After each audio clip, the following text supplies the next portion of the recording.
Soyez la bienvenue sur ma chaîne YouTube Une pause gourmande avec Asma. Aujourd'hui, on va réaliser un gâteau très simple, خبز الباي ou خبز التونس. C'est un gâteau à base de chapelure réalisé habituellement dans le mois sacré du Ramadan, comme on peut le réaliser tout le long de l'année. Comme première étape, on va réaliser le sirop ou bien la sherbet. Je prends un verre de 250 ml comme mesure. Dans une petite casserole, je mesure 3 verres de sucre,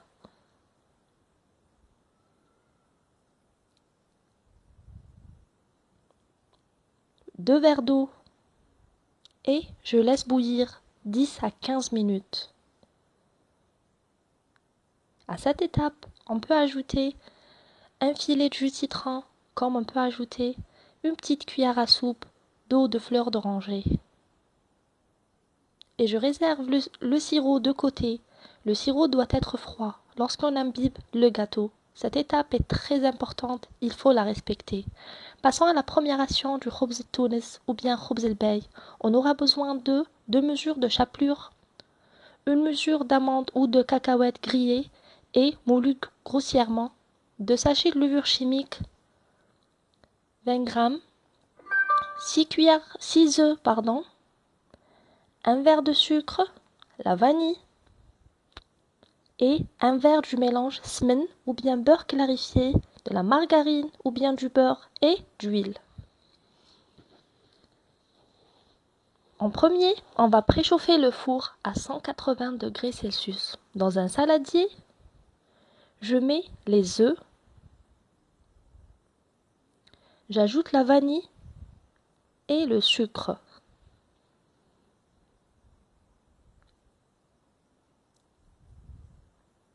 Quand vous voyez, j'ajoute la vanille et j'ajoute le sucre et je vais bien mélanger.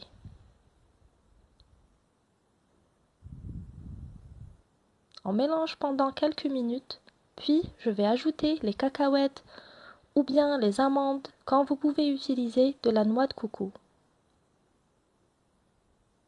Je mélange une autre fois, puis j'ajoute le verre du mélange beurre clarifié ou bien smen, beurre ou margarine et huile.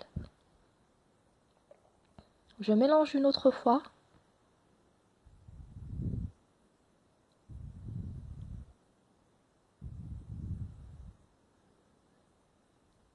Puis j'ajoute la chapelure.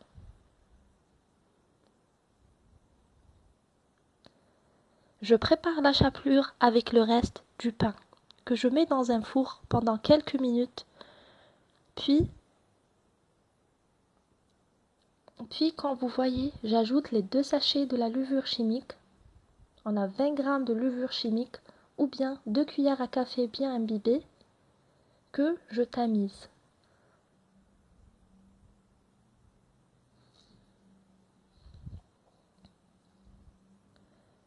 Je vais bien mélanger pour la dernière fois jusqu'à l'obtention d'une pâte homogène, bien lisse.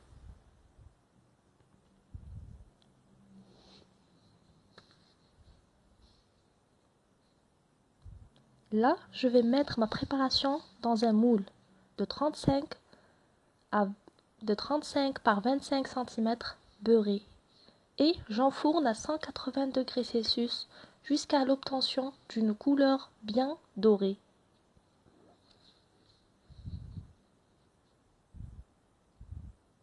Et voilà, notre khobz el-Bey ou khobz Tunis est tout chaud. Je viens de le sortir du four. Je l'imbibe directement avec toute la quantité du sirop froid.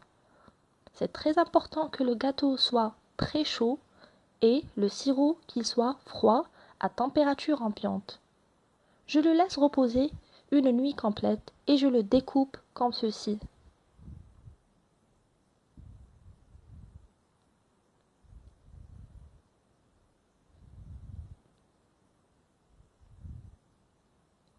Voilà notre khobz el-Bey tout prêt à déguster et se conserve pendant 3 jours à température ambiante. J'espère que la recette d'aujourd'hui vous a plu. et que vous allez la réaliser. N'oubliez pas à vous abonner sur ma chaîne YouTube et je vous remercie énormément pour votre confiance. À bientôt pour une nouvelle recette et merci.